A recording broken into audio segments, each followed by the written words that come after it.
Hi viewers, அஸ்ஸலாமு அலைக்கும். இப்போ கல்யாண வீடுங்களெல்லாம் ஸ்வீட் செய்கிறாங்க இல்லையா, அதே மாதிரி கேசரி நான் இப்போது செஞ்சு காமிக்க போகிறேன்.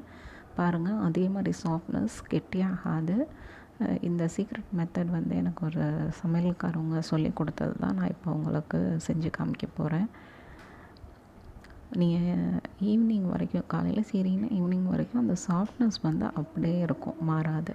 இப்போ நான் ரவை ஒரு அரை டம்ளர் எடுத்திருக்கேன். பாருங்கள், அரை டம்ளரோட கொஞ்சம் கூட எடுத்திருக்கேன். இது ஒரு வானிலையில் இதை சேர்த்து பொன்னிறமாக வறுத்து எடுத்துக்கணும். வறுத்து எடுக்கிறப்ப அதில் 2 டீஸ்பூன் நெய் சேர்க்கணும். ஃபஸ்ட்டு ஒரு டீஸ்பூன் சேர்க்கணும், அதுக்கப்புறம் கொஞ்சம் நேரம் கழித்து ஒரு டீஸ்பூன் சேர்க்கணும். இது ஒரு 5 நிமிஷமாவது நம்ம வறுத்தா தான் அந்த மெத்தடுக்கு வரும். பாருங்கள், நெய் ஒரு ஸ்பூன் சேர்த்துருக்கேன். சிம்லேயே வச்சு வருங்க, கருக விடாமல் கொஞ்சம் பொன்னிறமாக வறுக்கணும். இப்போ பார்த்திங்களா, அந்த நெய் சேர்த்தோன்னா அந்த ஒரு மாதிரி கட்டி கட்டியாக அந்த திரண்டு இருக்கிற மாதிரி இருக்கும். அது எல்லாமே போகணும். இப்போ இன்னொரு ஸ்பூன் நெய்யும் நான் சேர்த்துக்கிறேன்.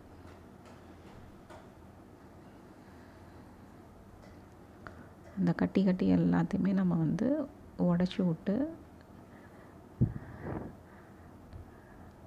அந்த நெய் அதில் இருக்கிறதுனால அப்படி இருக்கும். வறுபட்டுச்சுன்னா ஆட்டோமேட்டிக்காக அதுவே உடஞ்சிரும். நம்ம இது பண்ண தேவையில்லை.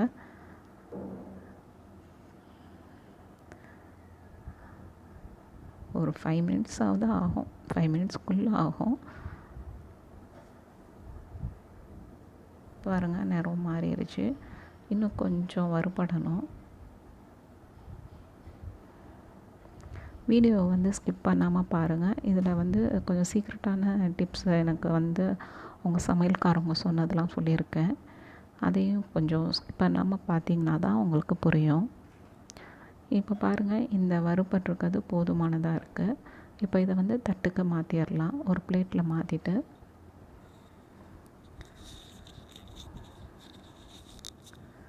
பாருங்கள், பிளேட்டுக்கு மாற்றிட்டேன். பட் ரவை எந்த அளவுக்கு எடுத்தனோ அதே அளவு சர்க்கரை எடுத்திருக்கேன். எங்கள் இனிப்பு கம்மியாக தான் சாப்பிடுவோம், அதனால் நான் இந்த அளவு எடுத்திருக்கேன்.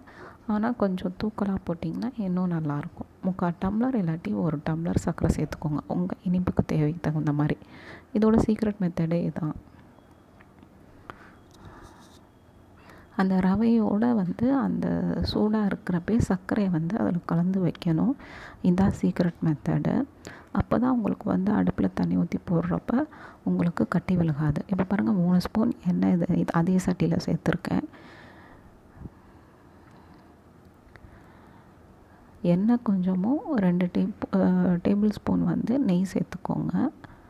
இதில் முந்திரி பருப்பு தேவைக்கேற்ப அதில் போட்டு பொன்னிறமாக வறுத்துருங்க. இப்போ முந்திரி பருப்பு வறுபட்டதும் நம்ம எந்த அளவுக்கு நம்ம ரவை எடுத்தோமோ அதே அளவில் 3 பங்கு தண்ணி ஊற்றணும்.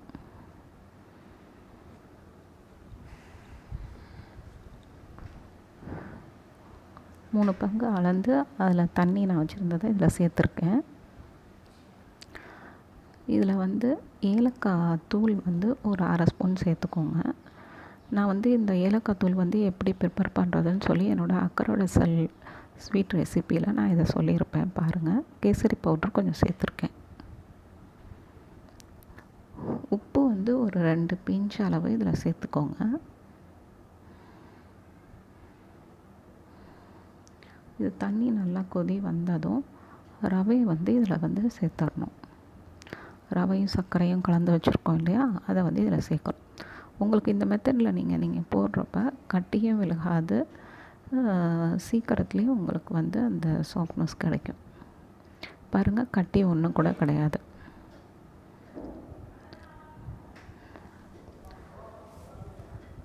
இது நல்லா ஒரு 2-3 கிளறி விட்டுருங்க. கிளறி விட்டுட்டு சிம்மில் வச்சு அதை மூடி வச்சுருங்க.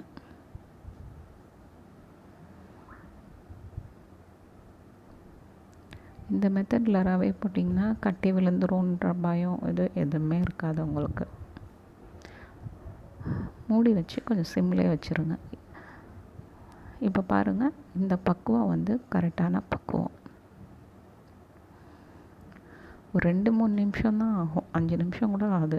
மூடியை திறந்து பார்த்திங்கன்னா இது வந்து கரெக்டான பக்குவம். இது இந்த டைமில் வந்து நம்ம அடுப்பை ஆஃப் பண்ணிடலாம். கரெக்டாக இருக்கும். உங்களுக்கு வந்து ரவை வந்து மொத்தமாக இருக்க மாதிரி இருக்கும், தண்ணி நிறையா இருக்க மாதிரி இருக்கும். ஆனால் இதுதான் கரெக்டான பக்குவம். இப்போ இந்த ஸ்டேஜில் வந்து நீங்கள் அடுப்பை ஆஃப் பண்ணிடலாம். மூடியை போட்டு